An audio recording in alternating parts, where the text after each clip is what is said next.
Clive Barker Podcast audio commentaries. Thanks to your generous donations to our Kickstarter funding campaign, Clive Barker Podcast presents Fundraiser 9. Celebrations!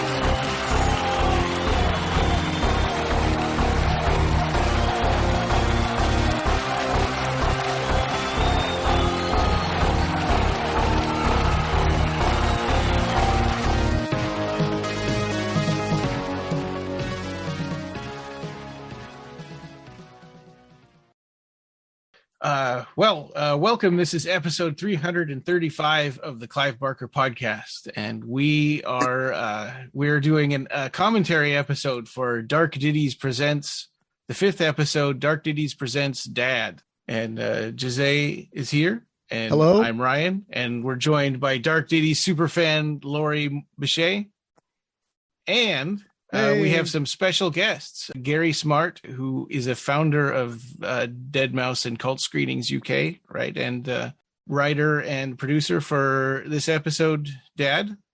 Yes, that's me. I'm here. Directed by Adam Evans. Yes. We have Mark Wingett here, who played Reverend Alastair O'Brian. Good evening, everybody. Good evening. Hi. And Simon Bamford. He was actually our first ever interview on this podcast 10 years ago. And we were I was so nervous. But so Simon Bamford is returning again. Butterball Cenobite, of course, from Hellraiser. And Simon plays Keith Jacobs in Dark Ditties Presents Dad. Hello. It's amazing you got so too, really, but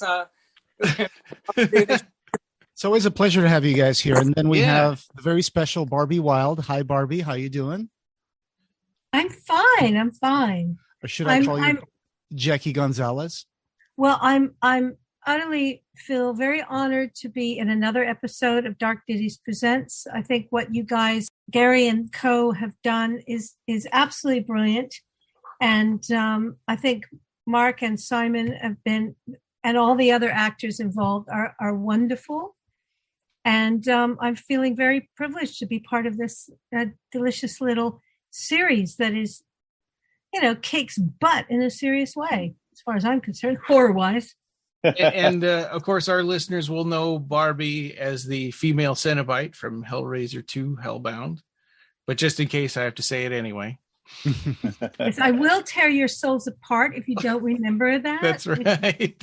Yep. So we are going to do as we usually do, make a little quick commentary track.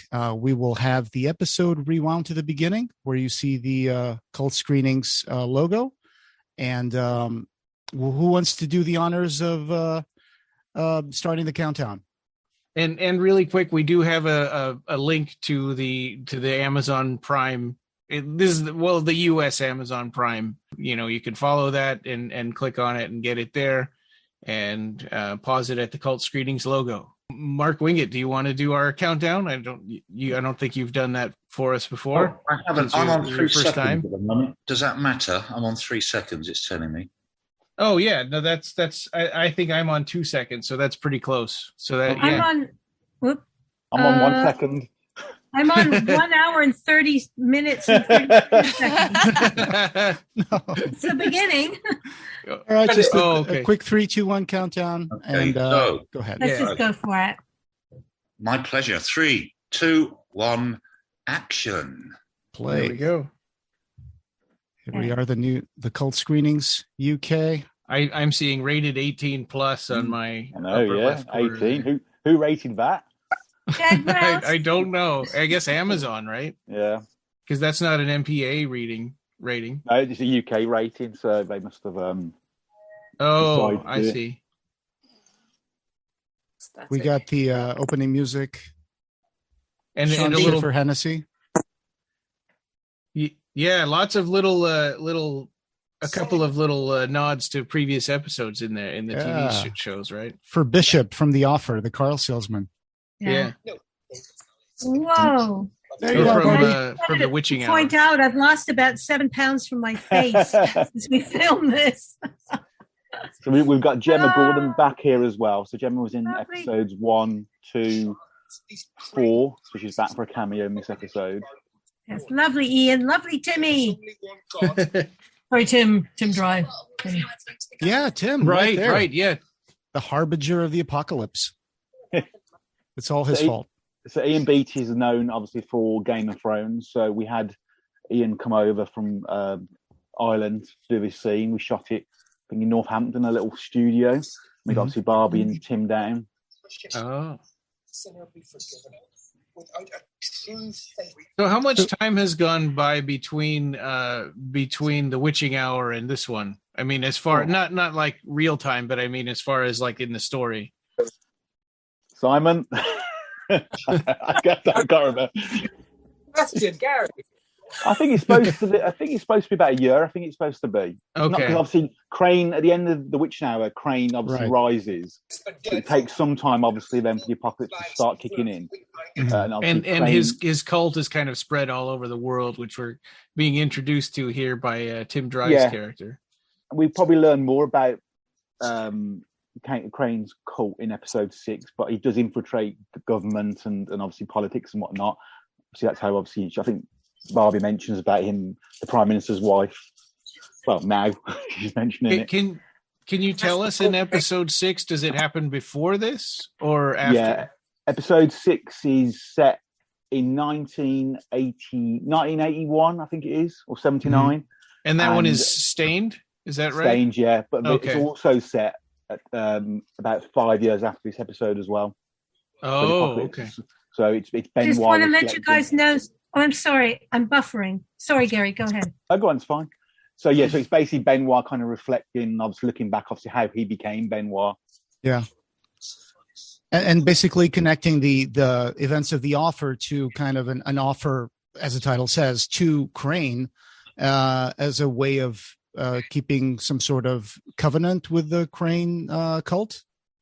Yeah, basically. So, obviously, Benoit has been heavily involved with the Crane cult, and he's been sacrificing souls in the offer. And we kind of learn more about this, obviously, in this episode, obviously, how powerful Crane is. And in episode 6 as well, we learn quite a lot more. It's a type episode 6 for the season. And in the control room in this scene on the left is our director, Adam. Yes, Adam's playing... Adam doesn't like doing these kind of things. He doesn't speak very often. So he's got a non-speaking cameo in this episode. He doesn't speak very often in real life anyway. No, he doesn't. No, he's very quiet. And we're quite lucky that Neil's not here today. It's Neil's son's birth. If Neil was here, nobody was speaking. So we're quite lucky Neil's not here. Neil Morris, not Neil Cole. Tim Dry's got a knife. Yeah.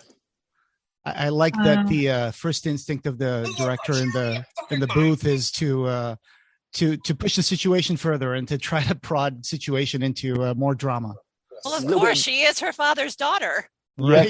Yeah, thank you, Lori. So the trivia is that Gemma's character is the daughter of Mark's character in episode 4.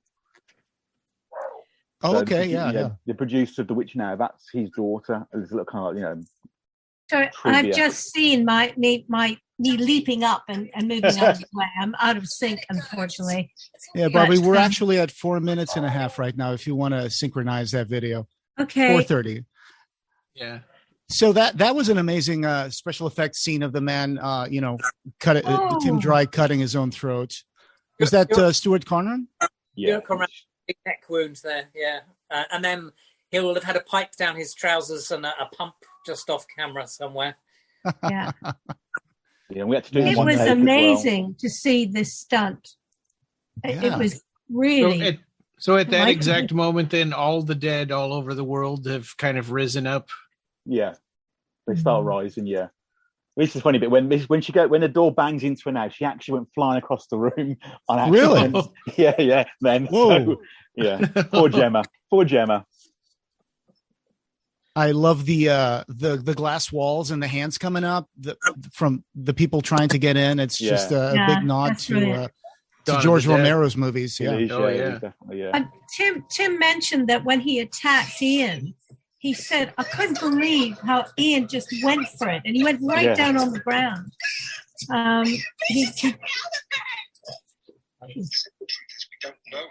did. He was proper aggressive, wasn't it, on the set that day? It was a long day. Oh, there's Boris. There's Boris Johnson. Yeah, he said it was a clip of him saying "Stay at home." That was pretty clever. That was inspired. Yeah. The thing is, when we shot obviously this episode, COVID didn't exist, and when we shot Barbie and Tim scenes with Ian, it was about 2 months before COVID kind of hit the world. Yes. So January. It's kind of at Drew's episode, especially about toilet rolls and stuff like that, because obviously in the UK people were fighting over toilet rolls. You can go back and rewind Everywhere. now, but if you pause that bit with Boris Johnson saying "stay at home," Please, it's not the fucking clock. Okay, leave or just something. got it hidden and down under camera, and a little pint of beer as well, and he's just off to have some fun with friends. Oh yes, exactly. He's going to go and party. Stay at home, but make sure that don't find yourself in a room with a party going on that you are not aware about. 12 times. No, it's a work event. Right. Listen, you guys. I anticipate problems here. I'm. Where are you now? We are at 7 minutes and 5 seconds. Okay, when you get to 7:29, can you tell me? Sure. Actually, I think I should just do it now. So, like any good zombie movie, it opens with someone in a car. The car has some problems, and eventually you're going to have to go on foot and find a place to stay. So this is where we're introduced to the fact that David's dad has dementia. You really feel for David, because what a horrible position to be in, to have to protect him. I mean, it's hard enough just to stay alive by yourself, and to have to somebody that's just going to yell and not understand what's going on the whole time. I don't think I've ever seen that in a movie. No. We obviously, when we wrote this episode, I think we even discussed it on the read through. We had a read through in London with obviously all the crew, all the cast. We were concerned that we didn't make a joke of the dementia. And it was really hard to get that balance that he's not there for the laughs. And some stuff he says is funny, but it's about David's struggle really with Terry, and it's not meant to be funny. And it's like, kind of like, oh, what do you do if your dad's got dementia, basically, in that situation? Yeah.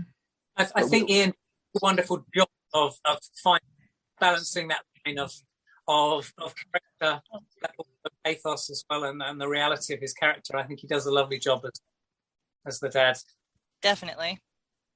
He does a great job conveying that vulnerability and the fact that he cannot even. He's always like a needy character. He's always conveying his needs because he can't take care of himself. I remember there's this film called I think it's called the Deep Blue Sea or something, and it's about giant sharks and their intelligence and stuff. But there's this one moment when the scientist Saffron Burrows says, "Every morning, my father says, 'Where's your mom?' And I tell him he's dead. She's dead, and I have to look through his whole grief process every day." Oh. And that's God. Yeah.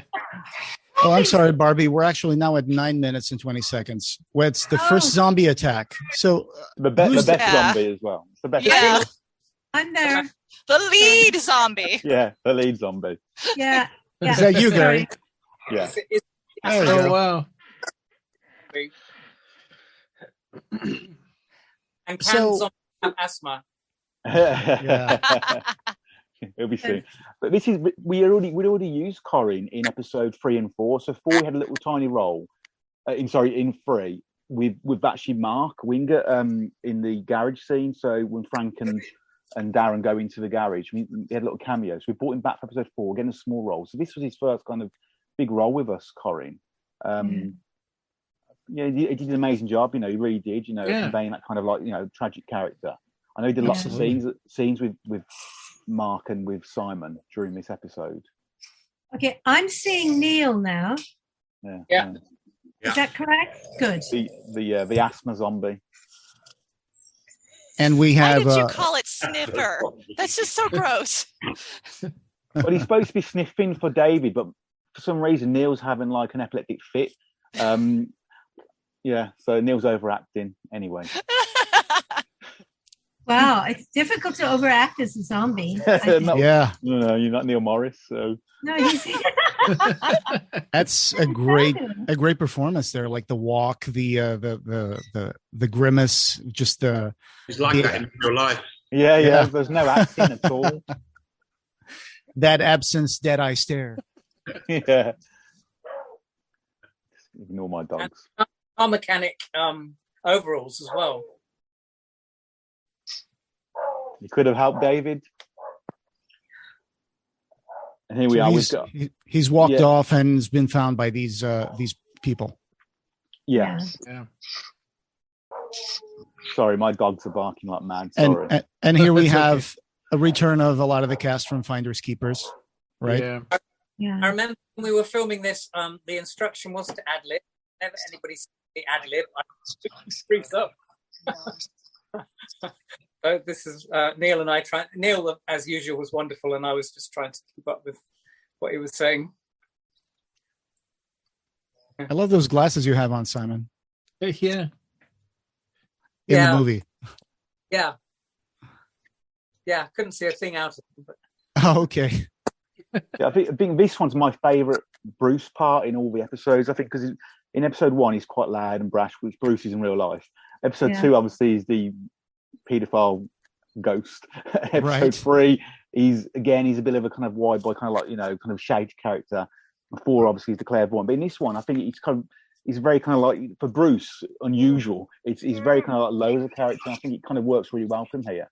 Yeah, he's really a sympathetic character up until he decides that he wants to start looking around for things to steal. Yeah, and then at that point, it really turns around. And oh, come on, just stay in your room. Don't.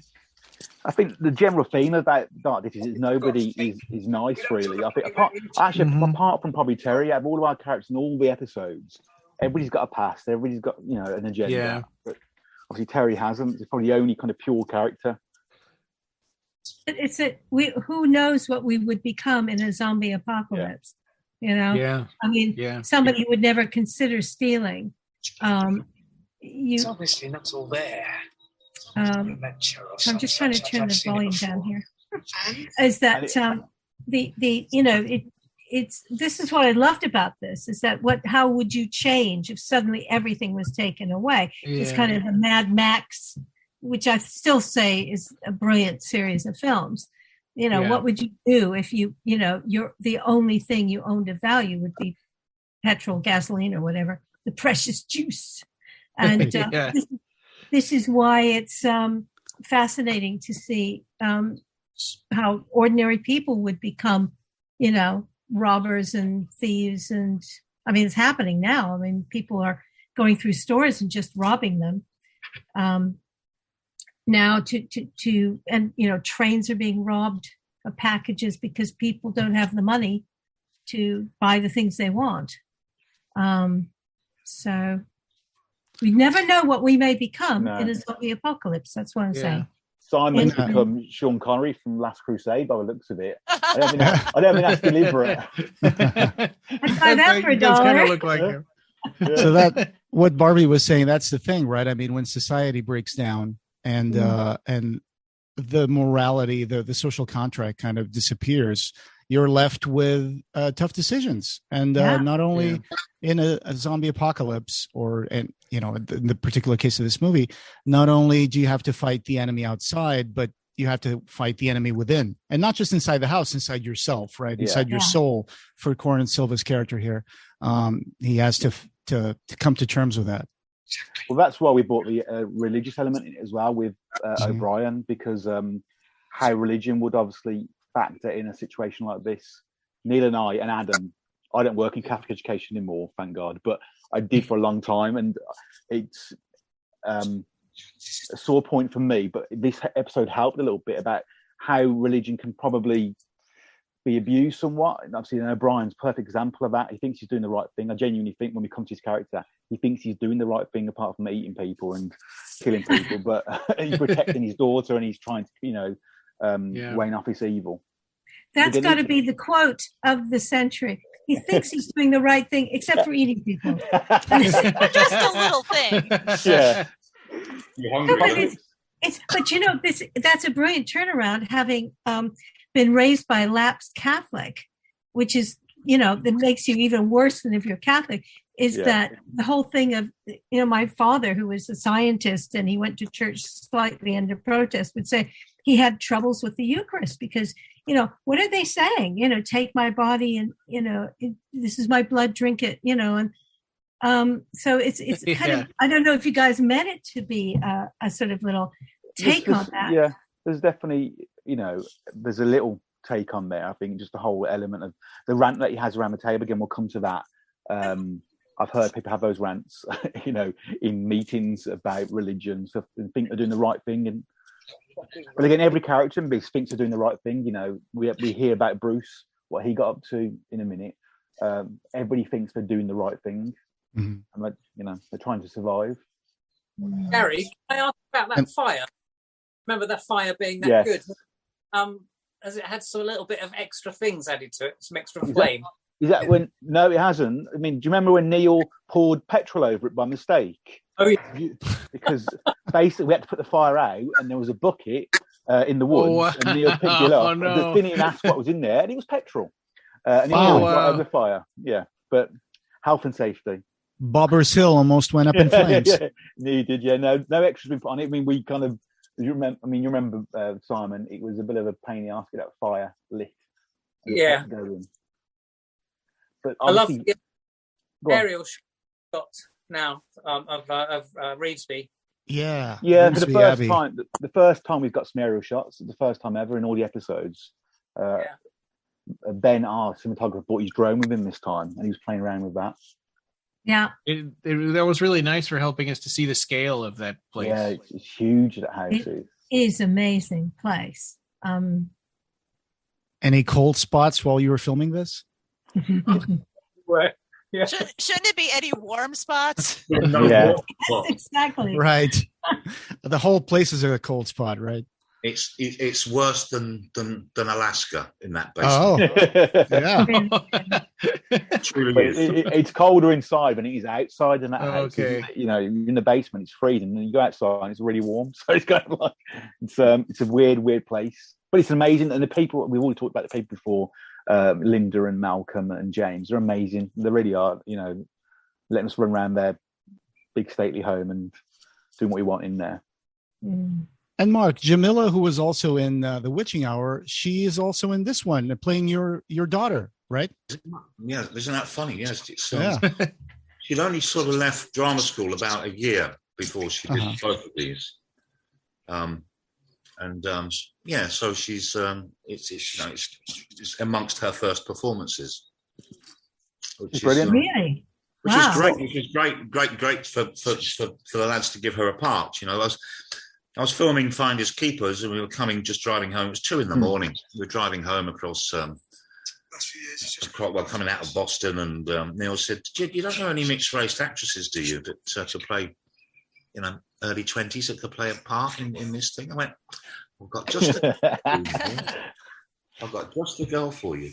And I mentioned Jamila, who was at drama school, and she's always wanted to be an actress, and the lads auditioned her, and the rest of it, I say, is history, and it was just a joy for me to work on amongst our first work, it was, but she didn't ask me, very hard for me not to, I'm a director as well, it's very hard for me not to sort of get involved with her direction. So I said to her, if you want any advice, then just ask me. I didn't want to steam in there. She does self-tapes here, and we help each other. We sort of direct each other on our self-tapes. But she didn't ask me for any help in this. So I don't think she came into a group was already established. I mean, you did obviously on episode 3, Mark, but you've been around the block a bit. You know the score regards to independent filmmaking. But when she came onto The Witch now, and we'd done 3 already. And that was over 3 years. So she did amazing just to settle into the group as well. She straight away, she became part of the gang. And obviously episode 4 was easier for everybody, I think, because obviously Ian had just come in episode 4 as well, and Ian came back for episode 5. Yeah. So it became that kind of like, that reunion again, didn't it really? Yeah. Yeah. And I mean, she's thrilled she's in it, she's thrilled. And it's not many people. She did a fantastic job. She's very assured. Yeah. as an actress. There's not many people can say they've acted with their daughters. It's a real honour to be able to do that. And I thank the lads for that. Thank you. I just remember, so this is completely off target, but Angelina Jolie, when she did this one part where she had to be the evil queen or something, the only kid that they could find who would act with her, who wasn't scared, was her own daughter. Right, So that's they true. cast this little kid. She was like, "Oh wow, you're so beautiful, mommy! Looking at the horns and all this." So, but it is, it's sort of. It must be very difficult to. Actually, that's the reason she got cast. Is nobody else would work with me as. Yeah. Mark was. I'm fine as keepers. Mark was really scary. Oh yeah, him, and he scared the shit out of us. And he was in character the whole shoot. And a few times I hid from him on set. He mellowed in episode 4, and he was great in episode 5. So I'll let you off now, Mark. I remember first did a line run with you, and you came out with that accent, and you made me jump. I don't know if you remember, but I jumped up. His performance was like. And it was actually Mark who it was you suggested the character be from Northern Ireland. I think we discussed it in the previous episode. She said, I'd love to an accent. So we do listen to people, and we obviously brought the character into it, and obviously made it into a Northern Irish character. I think this works great as well. Being a priest and just being loud, and Mark doing his Ian Paisley impersonation just works. I was just about to say, yeah. You see Ian Paisley a lot. I've listened to a lot of his speeches. Ian Paisley, if you don't know, he was a Protestant preacher, politician during the worst time of the Troubles in Northern Ireland. A firebrand of a man, and extra. He's got some great things. Paisley says, "These people have been making these allegations against me. I just want to know who these alligators are."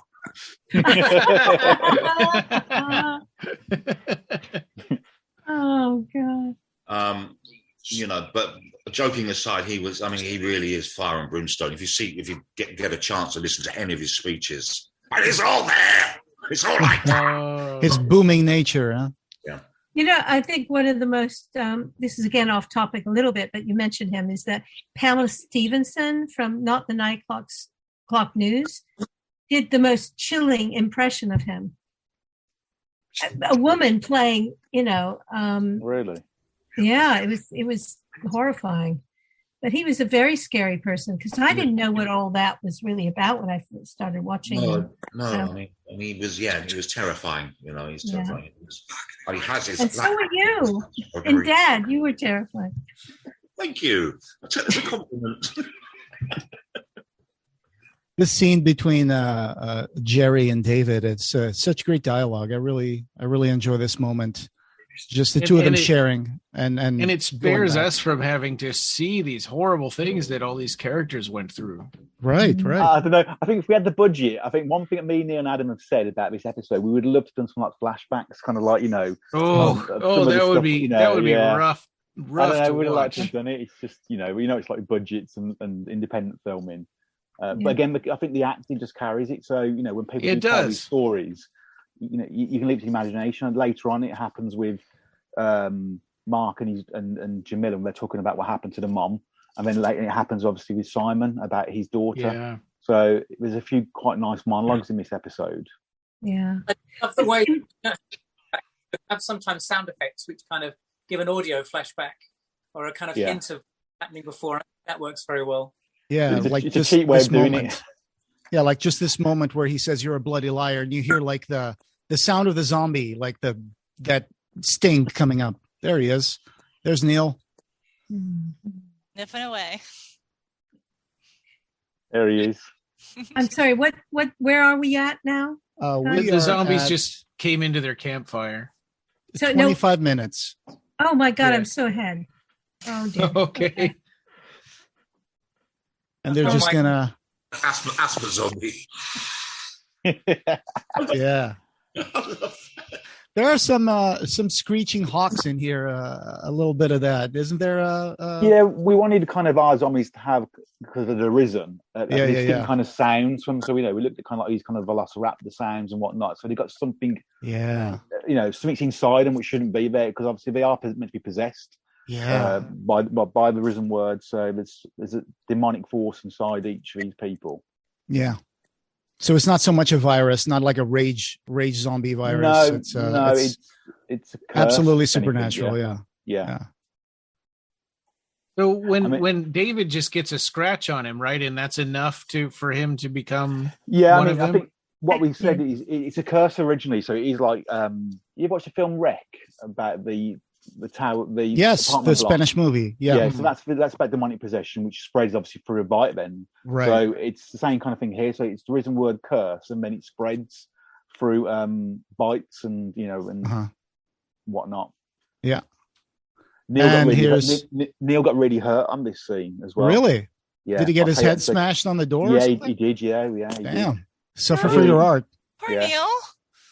Tony Neil, and here he is. My God. Wow. Bam. Bam. That's a heck of an entrance, Mark. Fun entrance, isn't it? That's actually, I found a real, what's it called? Exorcism. I found a real exorcism. Changed the word slightly because in case anything happened. But, no, absolutely. That's a real exorcism. So, one thing I've been wondering about Elizabeth's character, right, or the Elizabeth character, is that does she willfully turn a blind eye to some of the stuff that he does? Or is she just so scared of him that it's like, just don't go into any of these rooms? Or doesn't know. Now we discussed whether she was really his daughter or not. Mm-hmm. Yeah. Whether he was somebody that he'd kidnapped. Oh, I see. That gives it a whole new dynamic. Wow. Stockholm syndrome? Yeah. It's an interesting spin, because we can maybe weave that into further episodes. Yeah. I thought that she would just take his word for it, because Reverend Alastair O'Brian seems to be a guy. He's not unhinged, but he's definitely a person who likes control, who craves that control and wants to be in charge of the situation. But, unfortunately, you never know when you're crazy. So he just has this self-assurance of, that comes with being in a position where he's a leader of men, right? So what he says goes. And it's kind of, we talked about the effects of the apocalypse on individual characters. It had a very marked effect on him as well. It's turned him mad, and losing his wife has turned him mad. Yeah. There's no kind of excuse for his behavior, but it's certainly a factor to it. And when his daughter, inverted commas, became pregnant, which of course is in his religion is still something which is very much taboo and frowned upon. Mm-hmm. Probably turned him, probably just made him insane.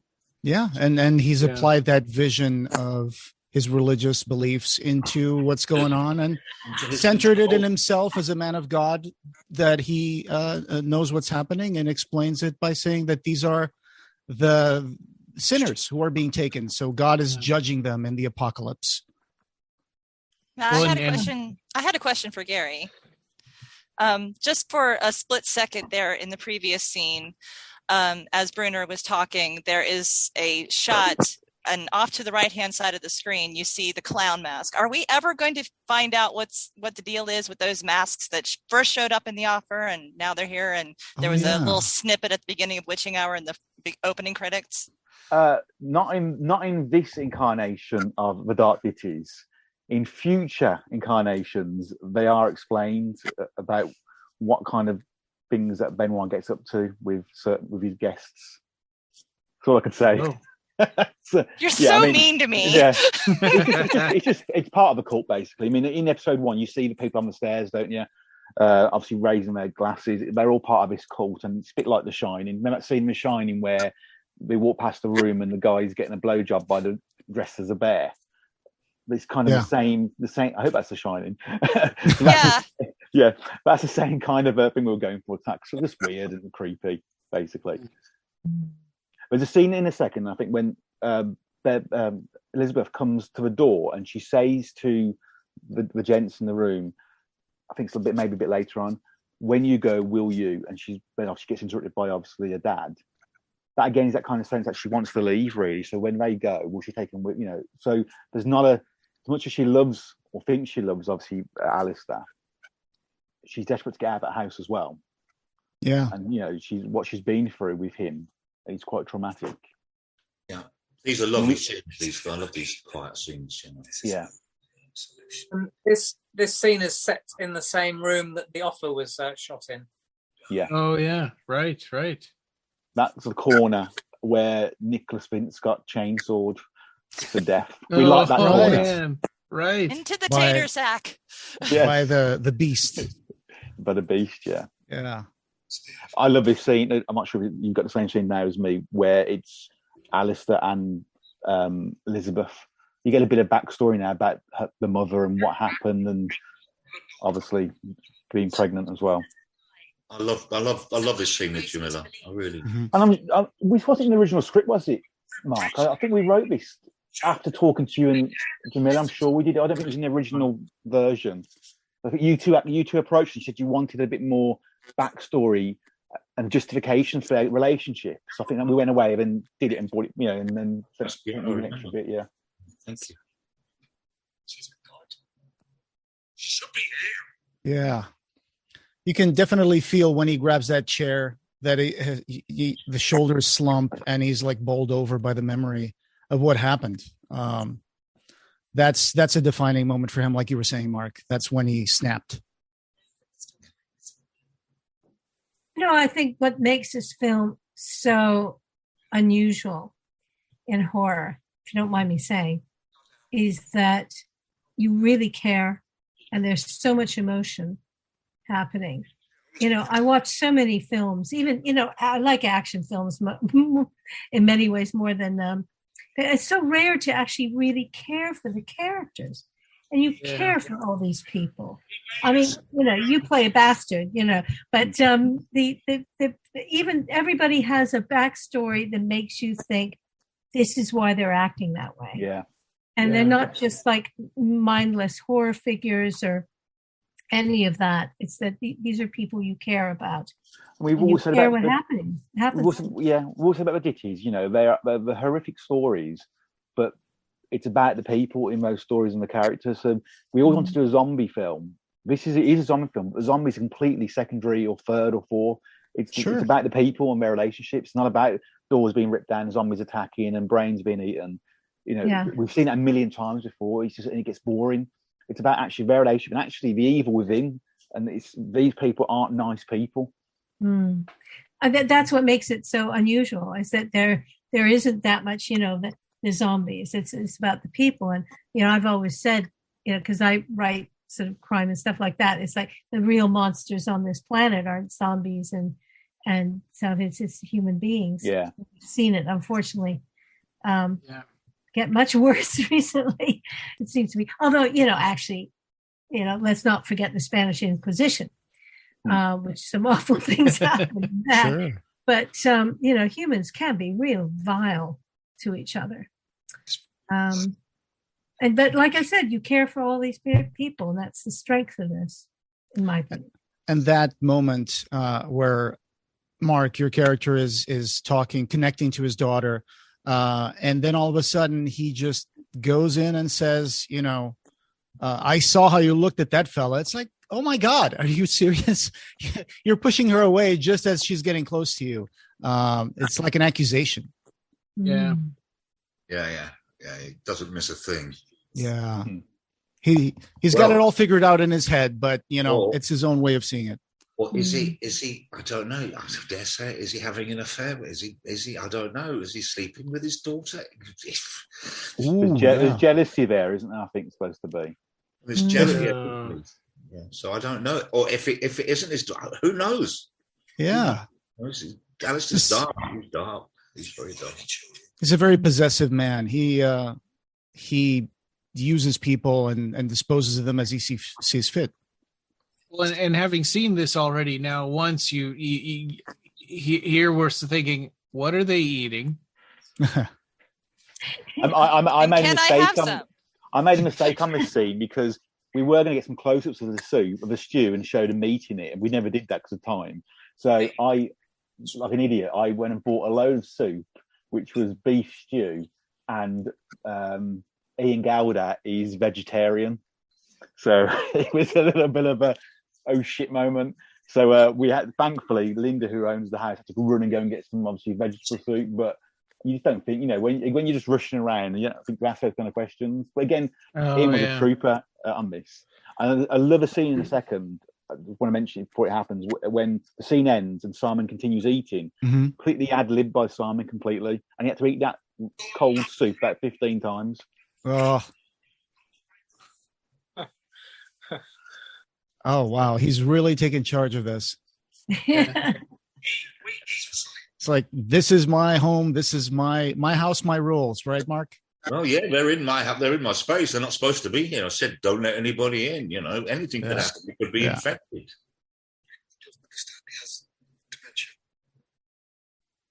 And what I think is, going to what you were saying, I mean, you brought up the idea that could he be in a relationship with his own daughter?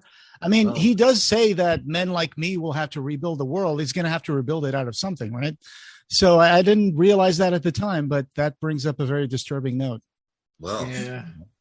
It was Adam well, and how Eve. did all those human beings come from Adam and Eve, supposedly? Cain and Abel. No, that's all a bit dodgy, isn't it? Yeah. Now you have me imagining reverse Lot's daughters. Ugh. Oh no, this is interesting. Some people in Texas, of course, I love Texas, but they went along and said, "Listen, there's a story in the local library, the kids' library, and it's about two women who get their father drunk and lay with them so they can get pregnant." And these people were like, "What? Are you kidding me? This is terrible." And they went, "This is actually the story of Lot's daughter. It's in the Bible, the Old Testament." I thought it was a Neil Morris story then. Sorry? What? I said I thought it was a Neil Morris story. No, it's I mean, this is stuff I used. No wonder, we have all grown up a little bit strange. It's just, you must read your Bible. Do I have to? Yeah. I don't understand why are these girls laying with their dad? To keep warm. So.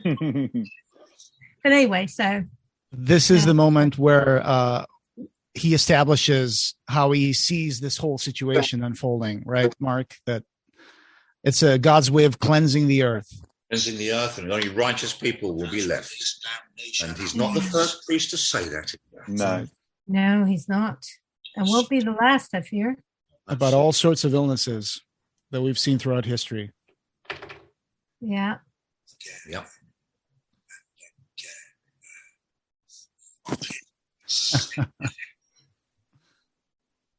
I just like the way. Go on, sorry.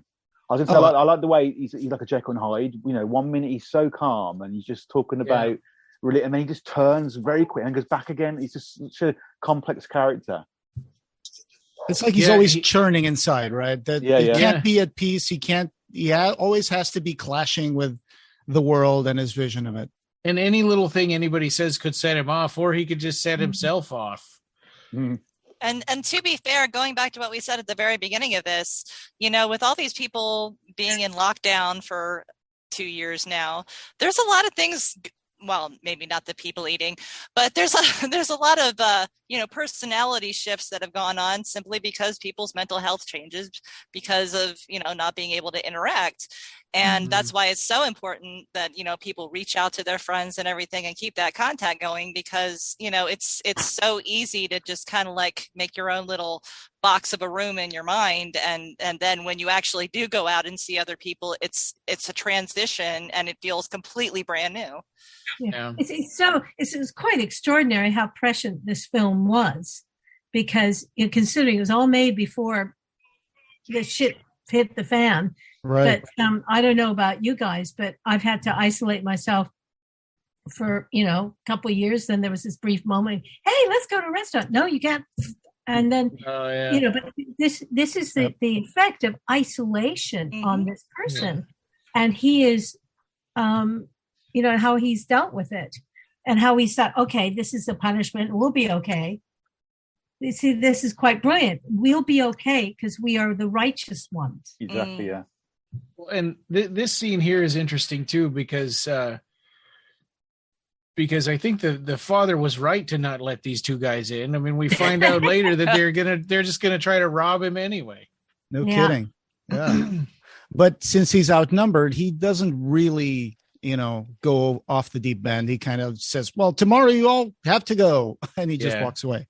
Well, and we find out he's just kind of biding his time. That he'd probably put them all in salt. Yeah, exactly. Maybe he never intended for them to leave, or maybe he was just going to tell his daughter that, they left. They left early in the morning. Oh, absolutely. He does say that, yeah. Yeah. I was just trying to understand how would Beth come to the realization that they have salted meats, and where are they coming from? Probably he might have said something like, "We have provisions here, I had them stuffed in there," whatever. But maybe he goes out early in the morning and shoots rabbits or something. Sure. Provides. The Lord will provide. It's Apocalypse from Kroger's. Heaven. Yeah. Or maybe she thinks they're just eating zombies. Oh. I think Barbie's more right. Yeah. I'm pretty sure he would definitely say God provides and leave it at that. The Lord will provide. I told you, Beth, the Lord will provide. What would you guys do? I mean, I remember reading the book. I always end up being the geek who reads the book and then sees the movie survived that plane crash in the Andes. Yeah. And they ended up having to, their friends had been killed, but they were starving to death, and they had to end up eating them and cooking the flesh on the hot fuselage of the plane. I mean, that they wanted to live. And that's the thing. What do you do to survive? I mean, killing other people is a bit harsh. Yeah. I'm probably the only person in Alaska who doesn't own a gun, so I don't know how well I would do. My little old, no, she's not that little, and she's not that, well, she is old, but she's amazing, and she's tiny and blonde. She's got a shotgun on her pickup truck. She lives in the Yukon, right across the border. Sure. Whitehorse. Oh, I've been to Whitehorse. Yeah. Yeah. Well, of course, she might have to kill a bear or something on the way to work or something. The Book of Moby Dick is based on the wreck of the whale ship Essex, where they turned to cannibalism. They went to In the Heart of the Sea. That's the name of the book. It's not really in the heart of the sea, but they ate each other basically. Yeah, they did. Did they kill each other to eat them, or did they just die and they said, he's dead? The first one, they killed the cabin boy, basically. He volunteered, they drew lots, and he drew the shortest lot, and they killed him. Oh. And then they cooked them on an improvised stove in the lifeboat, and they were at sea for 70-something days? Oh, days and days. And when they were discovered, that the survivors had sort of bones. They were mad holding these kind of human bones. That wouldn't let go of the bones. That it was kind of. They couldn't fish for fish. Well, they didn't have any equipment. The boat sank because the whale hit the boat several times and it sank. So they just grabbed what they could and went into the little lifeboats. Well, the whale boats, wasn't it? They were whalers. Yeah. An extraordinary account. Yeah. One of them, actually, the survivors, he became a food hoarder, and he would hoard food in his attic, for years and years afterwards. Understandably. Yeah. And the other one went right back to sea. I mean, I would never go back to sea. But then again, if you're a man of the sea, what are you going to do for the rest of your life? Mm. Okay, so my memory of Moby Dick is they weren't eating people in Moby Dick, did they? No. No, good. Okay. No. How did I miss this? Here, David Corin Silva's character is this is where we realize that there is something wrong with him, because everybody's been telling him, "Hey, mate, you look like shit," and now he's he really is. Well, he's throwing up blood. Yeah, he's got serious problems. Simon, did you have a backstory for your character? I know that there's going to be a quick backstory here in the about his daughter and stuff, but he looked to me to be like someone like a teacher or something. Did you have a backstory for him?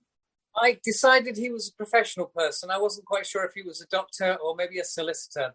Probably a solicitor, but definitely somebody who would never ever cope with this kind of situation. And I think he only really survives because of luck and having bumped into the other two. He's the least likely of all these people, I think, to actually really survive a zombie, and has just got there sheer by sheer luck, meeting the right people, and cowardice, of course, as we found out later on. So yeah. And I thought it was brilliant the way that every time he goes to sleep, we are taken to this dream that he's having with a therapist. Yes, Brunner's played by Michael Higgs, who's absolutely amazing, Michael Higgs. But he shot his scenes about 3 weeks before everybody else. So we went to Reesby with him and Corin. But Mark, you obviously worked with Michael on The Bill for several years on a TV show called The Bill. Yeah, so he was Bill. Yeah, he was in The Bill. He was a big character in The Bill. Yeah, of late 90s, I think he was in it maybe for 3 years or so. Yeah. So the good thing is in episode 6, you do have a scene together, which is nice, because you don't have a scene together. Yeah, didn't have any scenes with him in this one. No. We didn't meet again, but love to see him. He looks so different with the beard. He definitely. We had a vision what Brunner was going to look like, and when we spoke to Mike, we didn't think he had a beard, and he turned up on the day. Obviously, he was like, he looked exactly how he wanted him to look, but obviously, we didn't go grow a beard in the next 3 days. But he was just brilliant. He got the character straight away. He didn't overplay it. He could have easily been a Hannibal Lecter kind of type, and he wasn't. He just kind of got that role straight away. That's what you got me for, to be over the top. Exactly. We got you and Bruce for that. Mine, Simon. But he was kind of probably difficult for him because he didn't meet anybody really on the cast. Yeah, he came into his episodes, his first one, and the only person he worked with was just Corin. That was it. He has a great charismatic, performance here. It's it's just amazing, and it reminds me of the architect in The Matrix. Yeah. A little bit. Does everybody who's succumbing to the curse have a sort of an experience like this where they're meeting with a mediator about their soul and Crane and stuff like that? No, again, Brunner plays an important role in episode 6 to know who he is as part of all this connection. He's important to that house. He's important to the Benoit mansion and what the mansion was before Benoit owned it. So again, it's kind of like, you get these little teasers of who his people are. But episode 6, we get a lot more about that character. The one teaser I'll say, his secretary is Mrs. Wilshire. So it kind of links them two together as well. Oh, yeah. Wow. Lovely. Yeah, a young Mrs. Wilshire, youngish. Wow. And Mrs. Wilshire was the episode that you directed along with The Offer. Yes, with Neil Morris, yeah. Yeah. We gave up on that pretty quick directing. And Adam Evans is going to direct the next one too, right, Stain? Yeah. Well, that's a shame that you gave up on it. I think Mrs. Wilshire is such a standout. Well, I mean, they're all brilliant. I love them. I just think it's really weird how he set it up, to be honest. I mean, you guys will know. Obviously, Adam is is the director, but we all have an input. The actors have an input, and the experience the actors have as well. Like Mark was saying, he's a director, so we're not precious on roles really. As long as we just make sure. Gary's now been very kind of humble because he does have an input and he does directors, and Neil directors as well. Because you can't be in a scene and have an outside eye. And the three of them are a very, very good directing team. I'm the best. I completely agree. It is a team work, conglomerate, writing as well. What Neil and I like doing is that when we can then leave Adam on the set and we can wander off. So and you know, if it gets a bit stressful, we can disappear. So the scene where it was Mark and Jamila around the table. Me and Neil was downstairs listening to it from the basement. We could hear it obviously because he was shouting Mark. But I don't like being on set like literally all the time. It's just I kind of get a bit kind of like antsy, so I just want to get away and disappear for a bit. So, but you can't do that as a director. You've got to stay the whole time. So we leave Adam for that. So I saw Beth. She was checking her bruised shoulder. Did we see her get hurt, or was this? Father bashes her up, I think, is the. Yeah, that's what I got out of this. I was like, is it? I mean, yeah. Punishes her. He punishes her. Oh yeah, because she's a sinner.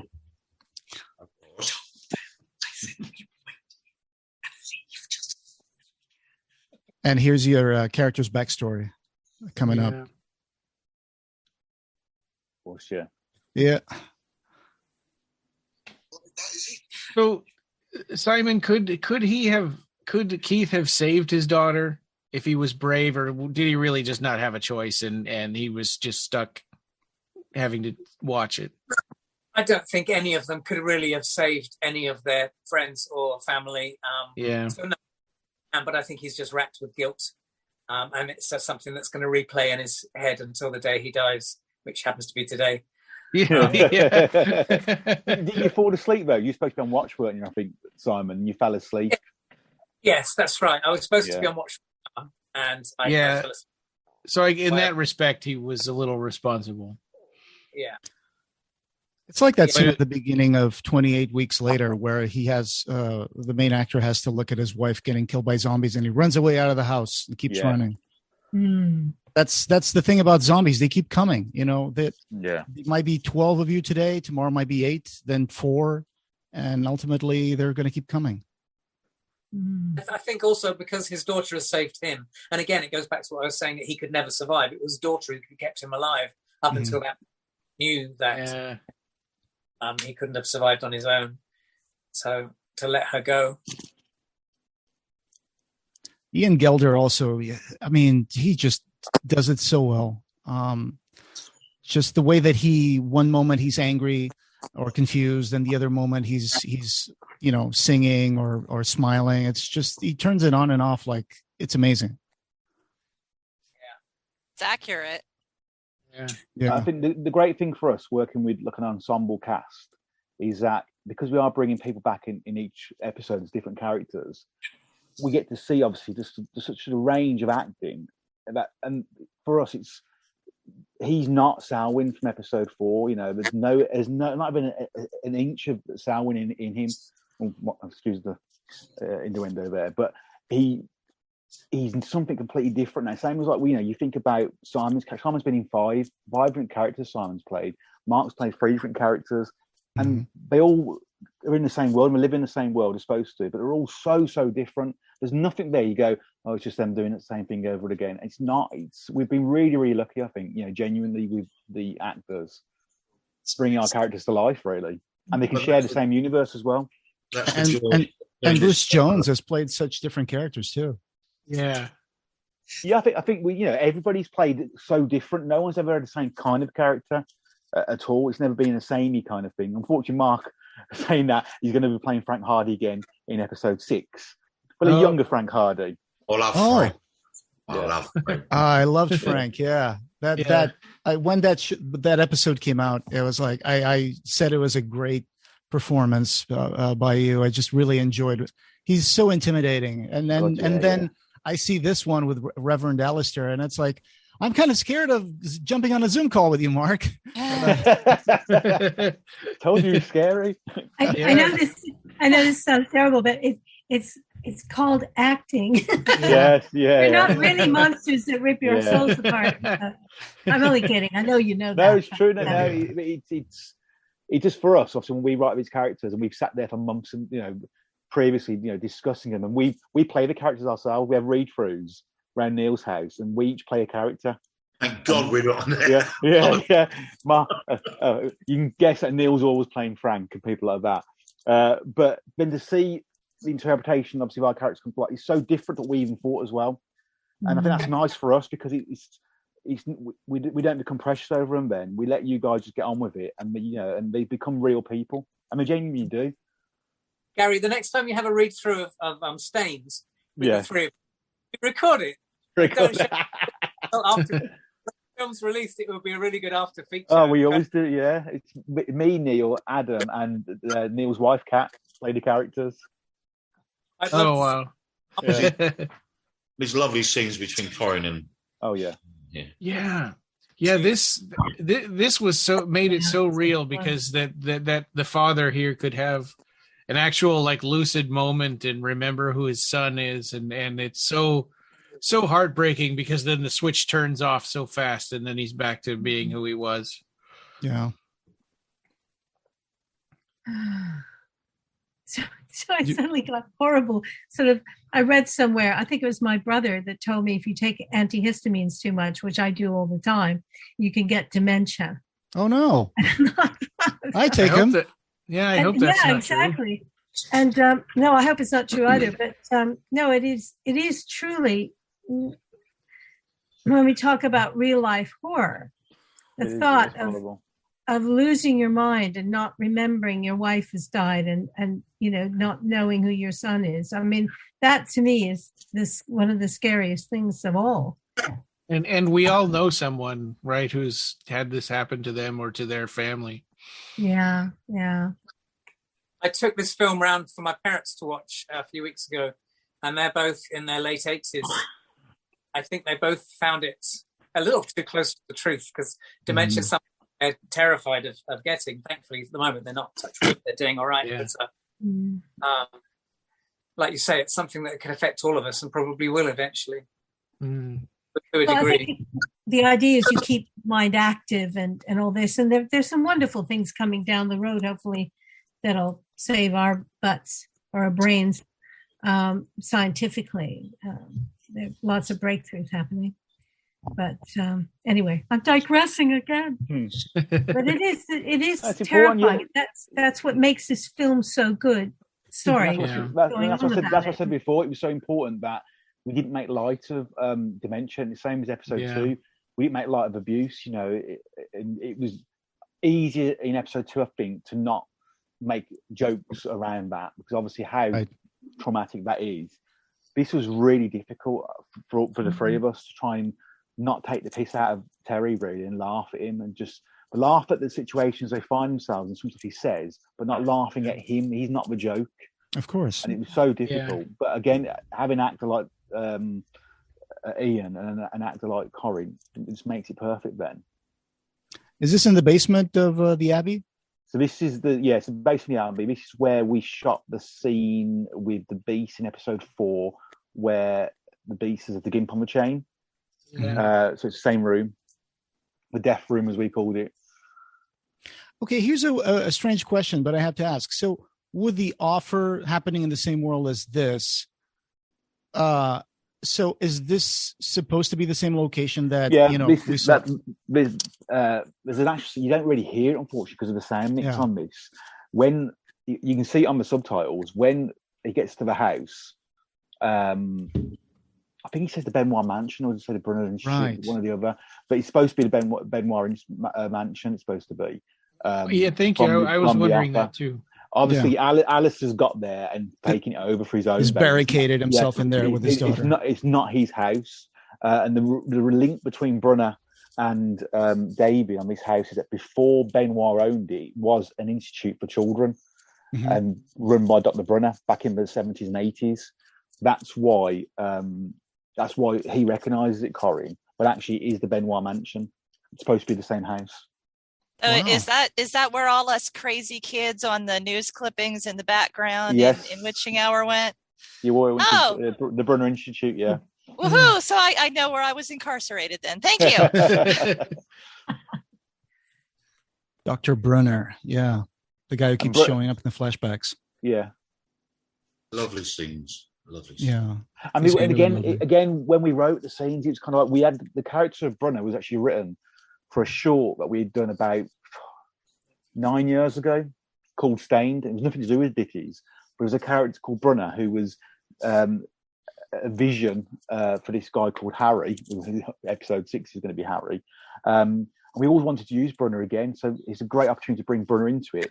But again, we were worried how Brunner would fit into the story, because you're going like the zombie apocalypse, and you've got Alastair kicking off, and obviously Keith and all that. You already had the stuff with Jackie at the beginning, and then suddenly this guy appears, and it's completely different kind of tone to it, and it's more supernatural. But I think it works, and I hope it works.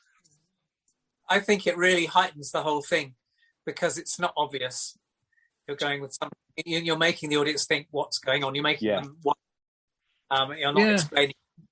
I think at first, the very first one, I thought it was a flashback. But then the more you get into it, you start to realize that it's some supernatural thing that's happening every time he goes to sleep or passes out. And here we have Neil Cole. He's got a bad feeling about this, and he's very justified. My parents have a coal scuttle that's just like that. The ice thing is actually a coal scuttle, I believe. And my grandpa had one exactly the same as that. Oh, I see. Yeah, it's like don't stop backing up to the door. Don't open the Ark of the Covenant. All the spirits are coming out. My favorite shot's coming up in a minute, and it's when the camera pans across from Alastair, who says, "If you're going to run, run."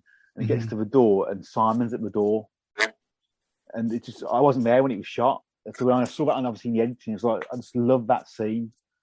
It works so well. Yeah. Oh, jeez. Was that one of the props from The Offer? Survive, Simon. Yeah, probably. Yeah. Oh, here's Daddy.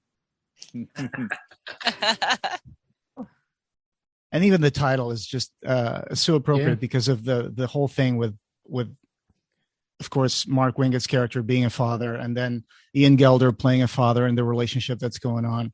That's just fantastic. You can't he can't be reasoned with. He thought he could just talk his way out of it. That was insane. God, Mark, that was cold. Yeah. Oh. Chills. Yeah. We missed one very short corridor, Mark and Simon is which we just shot in reverse, I think it was. We did a Hellraiser 2, I think. Just the squaring off the shoulders and holding that axe just says it all. Yeah. Great little moment there. Wow. Always killing Neil in Where are you guys? I'm so sorry. I hope you can, We are at 1 hour and 3 minutes. It's exactly. Beth is talking to David. Okay. I'm just a minute ahead. So that's good. That's not bad.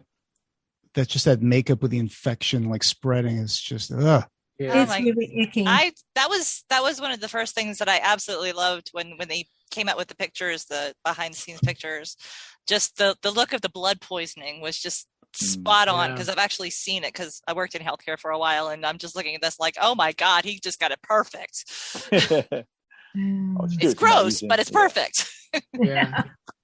In the Romero films, to me, it always seemed like it wasn't a disease that got them. It was that they would get an infection that was so bad if they got bitten by a zombie that the infection would kill them, and then being dead, they would become a zombie. Yeah. Right. Just like a Komodo dragon bite, which is full of bacteria. The bite can be small, but it's the infection that's going to get you. I didn't know that. Yeah. Wow.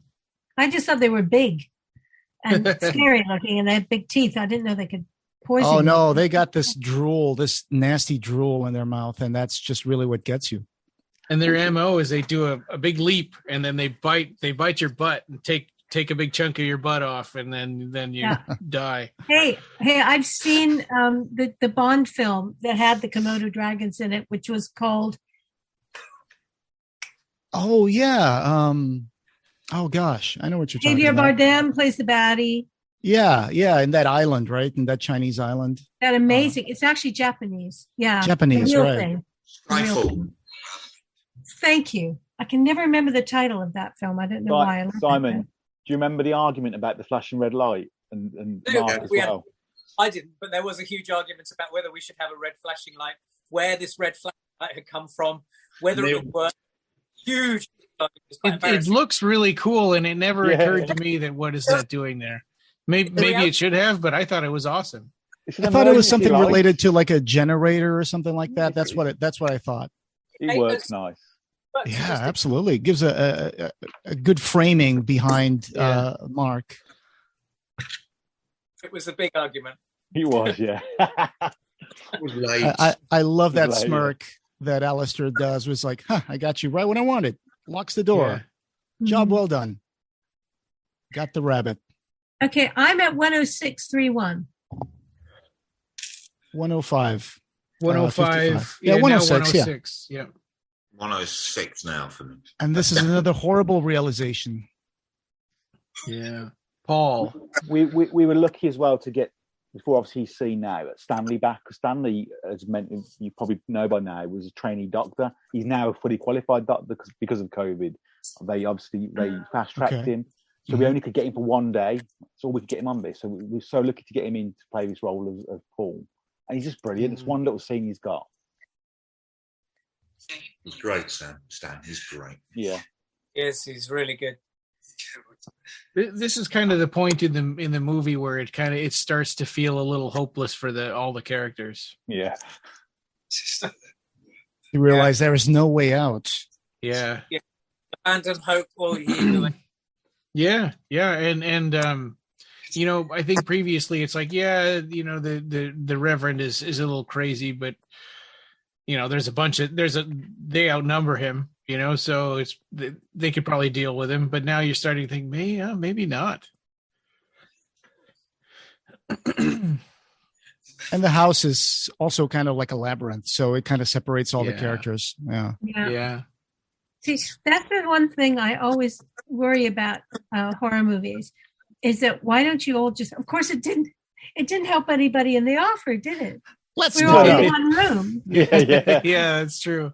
Someone always says, "Let's split up," and then they do. Yeah, no. There's this one thing where all they have to do is turn the lights off, and that takes care of that problem.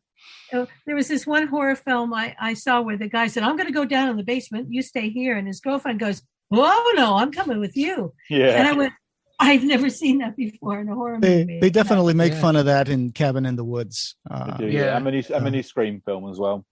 And the new Candyman actually does that too, where she looks down the staircase to the basement and she says like hell no or something like that and turns around. Nope, and closes the door. Yeah. Oh, Brian. I haven't seen it yet. Simon, on this scene, your preparation for this, was you listening to music, if I remember correctly? Do you have an iPod on or something? I've got a Make Me Cry playlist. So yeah, I just have Make Me Cry before we did it, and then took me out just beforehand. I think. What song? What song were you listening to? Oh, I have a whole load of stuff. Adele, all the normal stuff. Okay. Music is such a powerful tool to alter your emotion. It's really something. I've got one thing that can always make me cry. What is that? I think of my little dog I had when I was a kid. Oh, what was his name? Her name was Poochie. Oh, look at me. Are you trying to make Barbie cry right now? I completely understand. I'm sorry. Because my eyes were feeling really dry, and I thought of that little dog. Oh, there we go. Sweetest dog in the world. But no, it's funny. Everybody has their own triggers that they can use, and it's tough. The pressure of filming under such tight controls and timelines is that you don't have an awful lot of time to prepare for anything. So you need to, and everybody's kind of being loud and there's stuff going on, so you have to kind of get into your own little world to abide. I think sometimes you're right. We forget sometimes when we're on the set that as an actor, you've got to get into that zone, and we're all running around having a laugh because we're tired and we're trying to get energized. Where you're sitting there waiting for a scene like this, and I'm sure I made a joke to you two, and you both told me off, so I walked away and hid for a bit. Fuck off. Yeah, I think it was that. I was like, oh, okay. Breaking my character. Yeah. Trying to get in the zone. Yeah, that is. It is the idea of getting into the zone, and it's hard to. I'm just looking at his face. The scripts are very wordy. So we're basically off stages where we are when we're not filming is one big room, and it's kind of a communal room. It's a communal room for the family that lived there, and everyone else who is helping us out with the production. And I think I requested last time that we could have our own space that the actors could go and sit in. Yeah. Because when actors are offset, they're still working, they're still reading their scripts and learning their lines, except it doesn't look like they're working. Yeah. And we kept getting interrupted just because you're reading something, it looks like, and it was kind of, what am I trying to say? It's just you kind of got to hold yourself in a place even when you're off screen. Yeah, when you're doing the work, you need to have that internal piece to get there.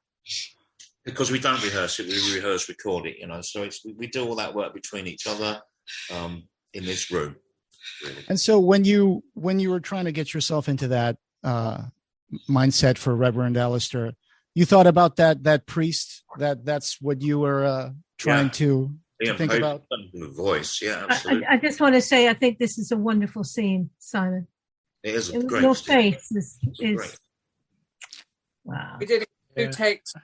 They were only going to do 1, and then I said, please, can we do another one? Because I thought I could go a little bit further. But yeah. Which one did they use? The second one. Right, yeah. Yeah, it was. I remember watching the last scene with Corinne and Ian, and I could only watch one of the takes because the reality of their emotion was so real and so tough that it really upset me to watch it. And again, Corinne especially kind of was getting into that zone. So it was it took my breath away. Mark, that final amen and the little blessing of the door and the walking away whistling is just amazing. Yeah. No, this is, I mean, the whole way it's been filmed, the blue and the red, and it's wonderful. Wow. This scene here, where they're in the room, obviously it's the 3 of them. We lost the audio for this. God knows how. And just as lockdown was starting, actually, I think we booked in an ADR session with Corinne, Mark, and Jamila on the Sunday. And then the Friday, lockdown happened, or the Thursday, something like that it was. It was just days before the national lockdown. So we couldn't do the ADR for, I think it was about 9 months, wasn't it, Mark? I think it was delayed then. Yeah. And just this one scene which kind of delayed everything because the audio just vanished. We had the audio from the scene before and the audio from the scene after. No one could find the audio for this scene. Oh. It did. It's you can barely tell, but it does seem like it's not within the room sound a little bit. Yeah, I really tough.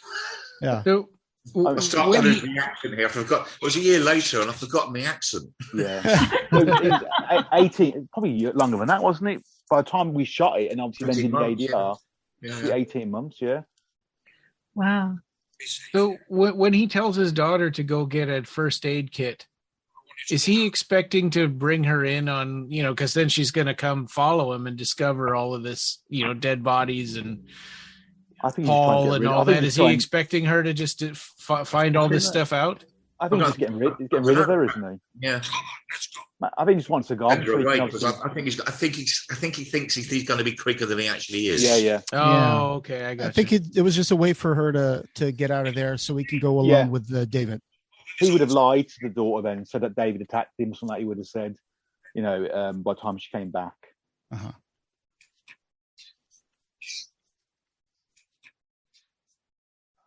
Oh, that dungeon room. And the way that Paul just dies talking to Simon and then immediately comes back. It's I did not expect that, to be honest. I did not. Oh, there's a crane. I don't know why Bruno's got a highlighter pen, but ignore that. You can barely tell. You don't know. Yeah, you can tell. Yeah, that's Simon's fault. I want that chair he's sitting on. That chair looks It's amazing. beautiful, isn't it? Yeah. Mm-hmm. I bet Neil was trying to nick that chair as well. I think this is a scene where you see kind of like Brunner. I'm sure it's this bit where he does turn on David. He's very calm, and then suddenly he goes for him about David said something to him, and he kind of snaps at David, showing his true self, really. The therapist voice goes away, and Yeah. a forceful voice comes in. I'm not sure if you've noticed some of the wider shots. There is a portrait of Ken on the fireplace as well. I think you can see it it's probably in the earlier scenes on this. There's a portrait of Ken Cranham as Benoit. Right. This was the first scene I saw of this episode, back when we had you talking about the other one. Yeah, the episode 300.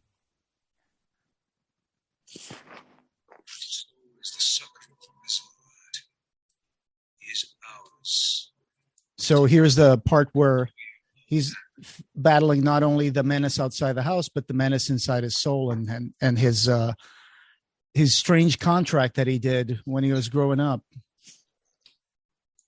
And just behind Brunner there, I think there's the briefcase from Finders Keepers. Oh, really? Yeah.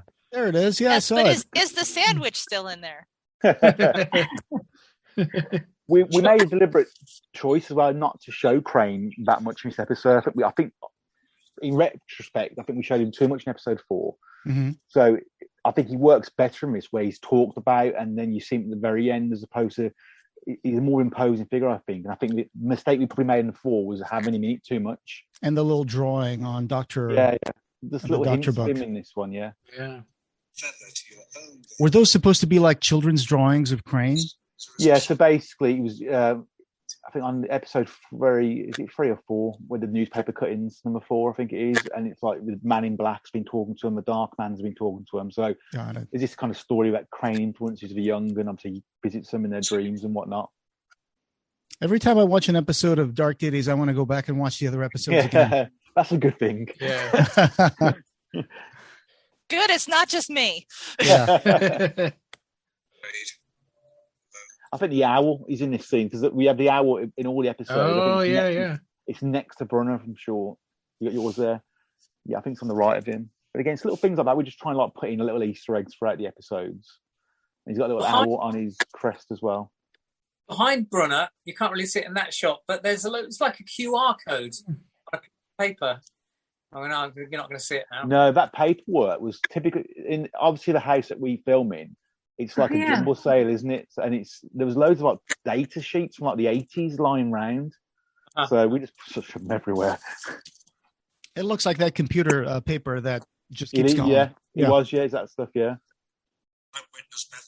What is my witness? Go to your room, or I will strike you down in his name. Oh. Where are the other two? This is when Elizabeth grows some balls, isn't it now? And confronts her dad. Miller does a lovely job. Yeah. They never got the chance to leave, did they? They got what they eat is her. Oh, my God. Dad. You're insane! Oh, she's just coming to that realization now. What did you do to Paul? His dad? Sister? So here's my question. So if they really didn't turn into zombies and kill his wife, who killed his wife? Or am I overthinking this? I think his wife died. His wife died trying to escape, I think it was. Gotcha. Or I can't remember the exact story. She was trying to escape, my daughter, and the mom went after her and then got bitten going after her. Gotcha. Oh. Right in the room. Yeah, if only she didn't go in there after him. Question. How does the other zombie become unchained? Don't ask questions like that, Simon. I thought about that, but I wasn't going to ask. I'm sure we did. I'm sure in the script there is a scene where the chain gets pulled and typical, and the brickwork kind of chips away. But it's just one of those things, isn't it? He chewed through it. It chewed through it. Yeah. Shut up, Simon. and Mark, that Alastair, he thinks if I'm going, everybody's going with me. That he literally grabs his daughter in. What I tried to convey was he tried to pull himself out using her as a kind of a lever, but just gotcha. So much fun to do this running along the corridor. And I love the music on this bit as well. Yeah. This is the most fun I've had in my career ever. Sean Hennessy's music. And then the fact that, Mark, as you turn that corner, you're waving your arm like you're blessing. That's amazing. Oh, yeah. There's an Irish comedy show from the 90s called Father Ted. And that's Mark's impression of Father Jack from that series. Oh. An alcoholic priest. It's a bit of trivia. I don't know if you know this, but Tim Driver's actually in an episode of I know, he was, Ted. I know, Yeah. Kicking somebody's arse. I can't remember who it was. The bishop's arse, yes. Them on Neil's hands, and then when he's whacking us, he really did whack us. Oh, okay. I think Corin had enough of us by then. Add it to the realism. Yeah.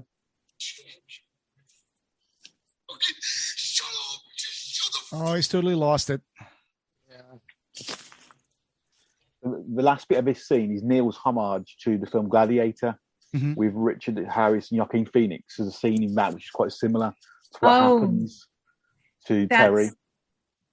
Such a brilliant scene. Yeah. This scene with Ian. Where for a brief moment, he just treats him like he's still a kid and he's his dad trying to shush him. And sings the same lullaby that Mrs. Wiltshire sings as well. Oh. Yeah. Well caught. Great lighting choice over there with that light glinting off the books. Terrence likes lamps. Yeah. Anything surviving zombie apocalypse is a lamp with Terrence. I think the lighting's been great throughout. Oh, he's been, yeah. We're really lucky with Terrence and Ben. We have very little kind of facilities. Kind of 3 lights, really. They lit it with 3 lights. Yeah. I mean, literally 3 or 4 lights. That's how film noir started, is because they didn't have the money to make brightly lit sets. So they decided to use the shadows to their effects. That's why it's called film noir. Wow. And I think the lighting, the production values in this are fantastic. Considering, not even considering, I just think they are great. And it is colorization, the aqua blue in the house. That wasn't actually there, was it? That's been added. Yeah, it's part of the grade. Color correction. Yeah. It's beautiful. That color blue. It's like they're all underwater. I like that flashing red light. I like the choices of those colored gels and stuff, especially in the Doctor in the dream sequences. You got that green and gold shining from different sides, and it just makes everything so well contrasted. Do you want to tell people you witnessed this scene? I'm not sure if you did actually, Mark, on the day we shot this. You mentioned it earlier on, Simon, how horrible it was to watch this scene. Was you there as well, Mark? It was. Yeah, I was. Yeah. It was. It was so truthful from both of them. There was a debate about whether when he comes to life as the zombie and he goes to do the bite, whether he do that, or if you were going to do that end or that. Or if you were going to go in a different direction. Well, we've got a couple of alternative shots where one when he goes obviously for him, and one when he looks at the camera and goes for the camera. Right. Yeah, that's right. And I think that works more for a jump shot when he goes to the camera, but I think this works better going for his son. I think you guys made a good choice with this one, because he's David character says, "Take me home, Dad." And, that kind of completes that loop. This is super. I was watching this early this morning again, and I was watching it like this. I mean, even Terrence, who's our cinematographer, who looks like a 10-foot tall Justin Bieber, he's normally kind of like, he normally doesn't give a monkey. He does a brilliant job, but he does what he needs to do and then goes. Even he was upset, and you can see the tears in his eyes on this scene. It was such a horrible scene, really powerful scene to shoot. Really powerful, yeah. It kind of brings me back to Cuckoo's Nest, Yes, with a pillow. Right. Yeah. You get that implication in one of those dream sequences with the Doctor where he's saying, well, what do you think's going to happen to him? He's going to die alone, screaming, afraid, unless no, our time is over. And I was like, I know what's coming. Yeah. It's like also like Of Mice and Men, right? Yeah. Lenny. Yeah. I just have to give Ian Gelder like kudos for the movement in this scene. It's just so inhuman, so jerky and inhuman. It's amazing. So creepy. This jump shot was killed parents when they saw it, by the way. Being 80s. They shouldn't really have jump shocks like this at their age. Oh, wow. And we get one final epilogue. As we always do on a ditty, we always get an extra bit. Yeah. I think I see the owl there. Yep. There's the owl. Yeah. And the clown mask. And the suitcase. What will you offer in return? You, David? But my dad crosses with them. Trade. Rather by giving yourself freely. It's just in David. So ramification, shall we say. I think he's such a prick, Brunner is. Yeah. Proper prick. Yeah. But you know, actually, he does consider the trade. He could have just said him, no, now we got you. We got everybody. Yeah. But I guess he's not the one calling the shots. No. Yeah, it seems like there's something really important about having somebody come willingly. Of course. It's a better treasure. Yeah. Brunner. It is done. There's Crane. Right. I haven't got to him yet. I haven't got to him yet. Are contracts that you sign in a dream legally binding? Asking for a friend. It's interesting what you were saying about, there has to be some kind of complicity because, one of the first horror books I ever read was Dracula. And of course, he had to be invited in. Right. Right. Yeah. You had to be complicit in him coming into your house and biting your neck and draining your blood and stuff.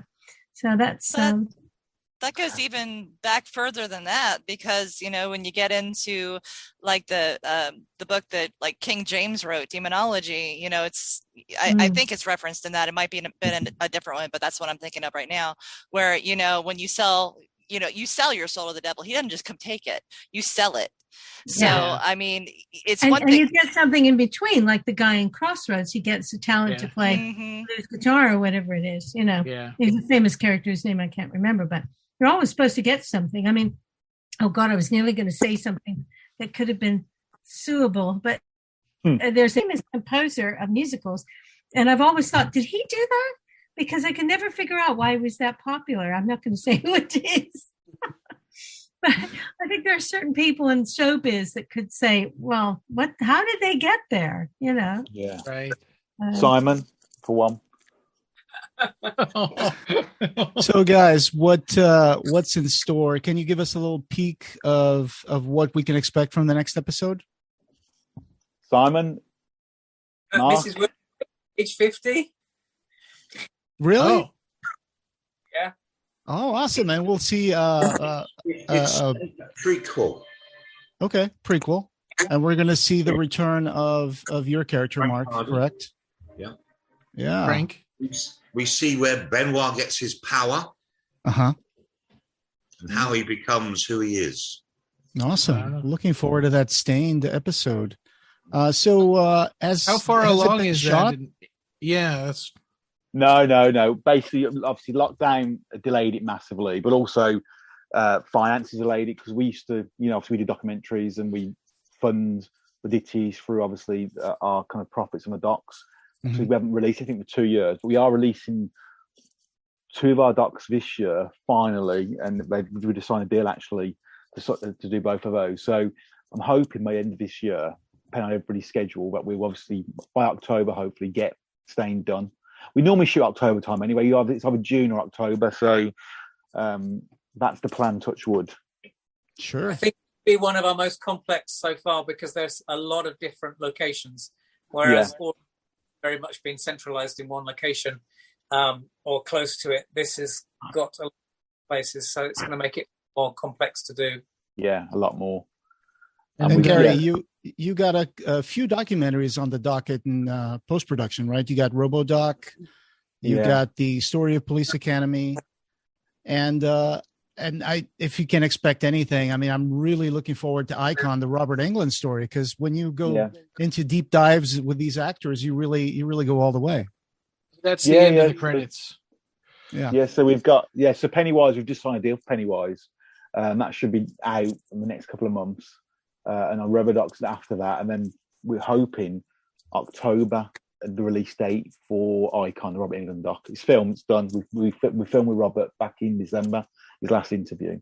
Yeah, it all goes to plan. But one thing I want to say about episode 6, what I want to do at the end, there's a scene at the very end of episode 6 in Stained where there's loads of gangsters around a table. It kind of ends the episode. I want to bring everybody back who's been in the previous episodes for that one scene. So it closes everything for us. So Barbie, Nick, Darnell, hopefully Ollie back playing these gangsters. So it kind of, for us, it's kind of like where we started with the offer and where we finished with everybody together and at one final that's shot. cool. So I'm hoping that that works out. I'm hoping. Is the 6th one going to be the final episode of the Dark Ditties? It's the final for this season. I said there are we have got 10 episodes written for a different incarnation of the series. Actually, we've got 3 seasons planned. But yeah, for this season and this character and story arc with Crane and Benoit, this will finish it. Yeah. Oh wow! So I'm is it excited the same? For that. Is it a shared world? Like the events of this happened in the next series, or? So the idea for the other seasons is that the last episode of every season ends with the apocalypse. But it's how we got there. So season 1's about Benoit's journey, really, about who, his involvement in it throughout the whole lot. I think season 2's about these are spoilers, but about a MP who becomes Lord Protector of England called Nigel Fincher. It's about him. An episode. Season 3 is about a entertainment guru. So it's how Crane. It's all about the Risen Word, but it's about how Crane influences crime, politics, and entertainment to get the apocalypse kicking off, basically. Gotcha. Is there a sci-fi episode in any of those? Yes, I want to see him in a jumpsuit. Yeah, I mean, what we've talked about sci-fi. I think the way that we go now with the Risen Word, it's a little bit more difficult, but I'd like to do a sci-fi one. I really would. Obviously, Simon's been working on some this season, executive producer, and also kind of as a kind of running the whole shot rate. He's the first AD, to be honest, and he runs the whole kind of scheduling. But in our other incarnation, we've been working really close with Mark as well, Mark Wingett, who's there. He's been extremely amazing, really, regards to his input. And that's what I want to say. The last thing I want to say about the Ditties is we call it a family, and it is a family, that being softly, because we've got people who've come on board who didn't have to. We don't pay a lot, and we don't. We're independent. We're very low budget. We make people work stupid hours. That first kind of time when I was scared of Mark was because we didn't tell him he was shooting a scene till like 3 o'clock in the morning, and he'd been shooting all day, and he told us he wasn't happy, yet he still did it. He could have told us to F off and stormed off, and he never did. And I think the guidance that he's given us, and Simon and Barbie and all the actors, that has created his family. That's why I said earlier about directing. We don't see it as individual roles. We see everybody's involved. Everybody's got an input. And we've been extremely lucky. We genuinely have been extremely lucky with the people we've had on board. And we've got high caliber actors, and these are low budget, and they are. And we've got a great crew, cinematographers. We've got great editors, and we've got a great cast. And I think and obviously and Stuart as well, and Sean. It's all come together really nicely here, and it's a shame we haven't shot something for 2 years. It's gutting, really is that we want to roll for like 3 or 4 years shooting, and we haven't done something for 2 years. It's horrible, but we'll see. Yeah, things are looking up. And Mark, what are you working on right now? I see here that you're working on pre-production on movie called Swim. Yeah, that's with a friend of mine called Wendy Morgan, who I did a small budget movie called Mercy with, which is that was the film that turned me vegetarian. I played a slaughterman. Oh, okay. Pig farm factory movie. If you can bear it, please watch it, because she did an extraordinary job with it. And that was that was a no budget film. We just did it on kind of just how, if and when, on a wing and a prayer. And Wendy has made this beautiful film. Was it shot during 2021 or was it a previous? 5 years ago we did it. About 5 years ago. Okay, 5 years ago. We'll do Mercy from 2021. And coming up will be Swim. Excellent. That's about a female. I'm playing a diver. He's called Salt, scuba diver, which I do in real life. And it's about a women's group who go swimming, who go wild swimming. Ooh, absolutely.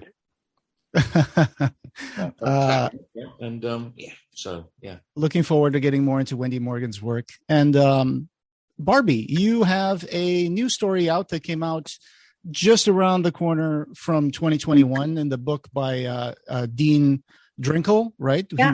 He made that book about the Circles of Hell, stories inspired by Dante's Inferno. Yep, yeah, edited by Dean Drinkle with a foreword by Pete Atkins, who wrote the script for Hellbound and I think Hellraiser 3 as well. Mm-hmm. Yeah, and 4. And no, it was just, I'll be very honest, I had this story that had been kicking around for a while and never finished it. And this has been going on for 2 years, basically. Hey, let's do this anthology. Yeah. And then everything goes down the toity for a while. And then, hey, what's happening now? You got to come up with something. And they'd given me Lust. Now, anyone who knows my writing knows this shouldn't be a problem for me. Absolutely. Because all my stuff is very erotic horror. Mm-hmm. The Venus Complex, Voice of the Damned, all these stories I've written. And I had the most horrible time. And I found this fragment of a story of dominatrix who has a friend who runs this time machine business. And she goes, I want to go back to the Victorian time and meet my dreamboat, Jack the Ripper. Yeah. And all hell breaks loose. And it's the second circle of hell, I think it was, Lust.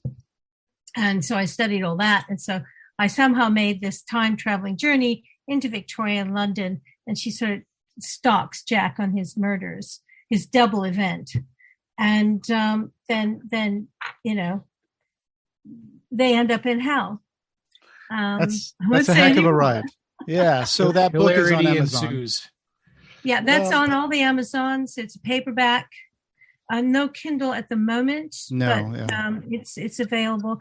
I'm also working on a music project with my partner, a horror music project based around my female Cenobite character that I created for the Hellbound Hearts anthology. Oh, cool. Sister Celise. Yep. And he's just waiting for me to do the vocal. Oh, okay. I'm looking forward to that. Yeah. So, and I'm hoping to get the 3 female Cenobite stories published as a chapbook or something this year, because there's a new Hellraiser film coming out. That's right. That's true. And as we're recording this, unfortunately, the episode's going to come out afterwards. But tonight on the Horror Channel, Hellraiser is going to be on TV again. Yes. Yeah. Hellraiser 2. 2. Yes. The one where you're in, and the one that's yes, personally my favorite. But thank you. Yeah. No, I'll be honest. My favorite is the first one, and the second one is fabulous, and I love it. But there's something about the first one. I think it's because I saw it in the cinema, and it scared the patooties out of me. I couldn't believe what I was watching. As I think somebody, was it Clive himself or somebody said sadomasochist from hell or something was the thought. Yeah, that was kind of a joke that they did. I think there was an executive or something that said We should call this Sadomasochist from Beyond the Grave, but I don't think that was actually ever a working title. It was I don't think it was, but it I'd never seen anything like that. Yeah. So, so that's sort of the plan. Wonderful. So. And Simon, you got a couple of pre-production projects right now, Mosaic and Project Skyquake. You want to talk a little bit about that, or? I have 4. Well, they've all filmed actually. I've got 4 things coming out this year. Mm-hmm. Wow. What's up, my IMDb? Because I'm so hopeless at all this. So yeah, Mosaic. I play a detective. It's an anthology horror film. Lots of little short stories in the old kind of Hammer tradition, and my character, along with my sidekick. I did a lot of watching of The Bill because it was my first one that I was playing, and so I shaved my head, and so my is trying to work out how all these different crimes are linked, and obviously, eventually, I can't say much more than that, but yes, it was great fun to film, and I never played a policeman before, never thought I would, and it was really interesting. Spent a little bit of time at Southend-on-Sea, which was fun. And then I did a thing called Project Skyquake, which I've filmed my sequences on that, but the rest are to be done. And that's about skyquakes, which are a real event, which I didn't know about until I filmed my bits. So these noises that come out of the sky, like industrial noises. And if you go on YouTube, you can see skyquakes happening.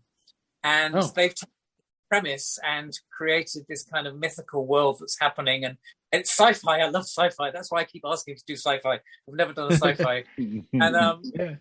And it's why these skyquakes are happening and what happens. And I play a father whose daughter has gone missing. And then I did another one called 14 Ghosts, where I play an art gallery dealer whose gallery is being taken over by ghosts, and statues are coming to life, and the artwork's beginning to scream at him, and he's asking for help. So that was in LA, but I was film my stuff remotely. Wow. Like this on Zoom. Thing to do. So, and then You Are My Sunshine, which has started doing the festival circuit, which I always get the words LGBTQ.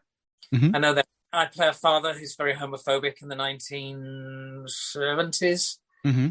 And the film is about this relationship between these two characters back then and then when they are in older life. And it's already started doing the festival circuit and won Best Independent Film recently at the European. I haven't seen it yet, so I like most things I do. I'm dreading it, but I'm sure the film will be good. I just think wonderful. I'm looking at the page. It says the affectionate story of the lifelong romance between Tom and Joe from their first humble meeting in the 70s. A world only just waking up to homosexuality through to their heartbreaking final days decades later. And you play Martin. So hopefully this will make it to a platform that we can watch it once it gets off the festival. And I'm doing, I've been offered something kind of exciting that I can't talk about, which is good. When I can, I will. Let us know. We'll talk about it as soon as we can. You guys be excited about it. Right, awesome. Gives you a clue. What was the clue? You guys will be excited about it. Gotcha. Okay. Awesome. Yeah. Great. Might be behind it. Well, guys, thank you so much for joining us for this commentary track. It was super informative. Gary, you explained a lot about this. We had a great time. And I want to thank all our guests from Barbie Wilde, Lori, Gary Smart, Simon Bamford, and the wonderful Mark Wingett. Thank you, gentlemen. Thank you very much. Thank you so much for joining us. This was great. It's wonderful. Always a pleasure. Looking forward to doing Stained with you guys. Yeah, me too. And Gary, I want the Dark Ditties to come out on Blu-ray. Amen. Give us a box set with the Beast interview. That's up to Mark and Simon to pay for that. So speak to them. Yeah. Okay. Well, I've got one thing I want to say. Just one more thing. I did text Simon. He hasn't read his message yet. Simon has been tasked with trying to get Mrs. Wilshire on the stage. So it's up to him to get that sorted. Oh, that's a good idea. Oh, that'd be fantastic. That'd be perfect. Yeah, but so if he doesn't happen, it's Simon's fault. And I have been talking about one of our theatrical talking to one of our theatrical entrepreneurs whose name I've forgotten, which is ridiculous. Bill Kenwright. He's looking at it at the moment. So hopefully, that would be a tremendous performance on the stage. That would be amazing. Keep us posted about that. Yeah, it's just perfect for a stage monologue. Yeah, absolutely. And there's no better actor to do it than you. It was an astonishing performance. Oh, Simon's not doing it. Mark's playing Mrs. Wilshire. I remember. I remember when I was in Texas, and we were up in your hotel room, Simon, before we did an interview, and you brought up your phone and you played a little clip of Mrs. Wilshire. Yeah. And I was looking at that. I was like, that looks familiar. And I was like, what did you think? I was like, wow, that's a really good monologue scene. And who's playing the lady? And you looked at me like, it's me. It's like, oh, yeah. So what a great moment. Awesome. Yeah. All right, guys. Thank you so much. Thank you. I hope you guys have a great weekend. Thank you. We should do this again sometime. Yeah. Much love to you all, guys. Keep safe, okay? Absolutely. You too. Thank you so much. Cheers. See you later. Love you guys. Bye. Enjoy this too, Mark. Well, and coming up next, we've got Kickstarter special thanks episode. We have news episodes. We'll be returning to Jericho Squad 77. Yeah. And as you're listening to this, we have 2 days left of our Kickstarter, only $100, less than $100 to go for our final stretch goal, which is a special effects roundtable. We can try getting people onto the episode, like Ed Martinez, effects artist Ed Martinez, of course. And we could be looking at other possible guests, but we'll for now it's just an idea. It was Ed's suggestion that we came up with that. Yeah. So it would be about the special effects for the movies, for the Hellraiser movies, right, Ryan? Something like that. Yeah. That Hellraiser and Nightbreed and Lord of Illusions. It was going to be like a kind of a roundtable talking about special effects having to do with Clive Barker movies. And in order to make this happen, and it's not on the Kickstarter as we're discussing this, but it will be by the time this airs. Ed has donated a Hellraiser Blooodline promotional poster, and the poster is referring to a contest where you can enter to win a trip to Hell, Michigan, for one night, and then after that they take you to a tropical island. So this was a contest promoting Hellraiser Blooodline, which is amazing. Go to hell. Yeah, you go to hell, it was called. And then they take you to paradise. This poster is super rare. And on top of that, it's going to be signed by Pete Atkins, and he'll personalize it for you however you want. Once you become the winner, we'll contact you and see how you want it autographed. But yeah, that's such a cool, almost one of a kind. I mean, I have never seen this thing before. Pete Atkins hadn't even seen this before. He heard about the promotion, but he'd never seen the poster for it. Yeah. So we're excited about that. And so watch out for that. I apologize if it's already gone by the time you hear this, but I'm excited about it. So check that out. And there's lots of other great stuff on our Kickstarter too.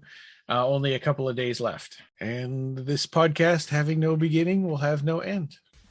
Thank you for joining us, and we hope you have subscribed. You can find the Clive Barker podcast wherever you find audio. Show notes for this episode, as well as news and reviews, can be found at our website at www.clivebarkercast.com. The Clive Barker Podcast, or BarkerCast, is an independent editorial podcast and blog that is not affiliated with or under contract by Clive Barker or Seraphim Inc. This is a labor of love by the fans for the fans. Watch for our annual Kickstarter fundraisers to get some cool stuff, and you can buy t-shirts on our TeePublic store. Go to teepublic.com and search for BarkerCast.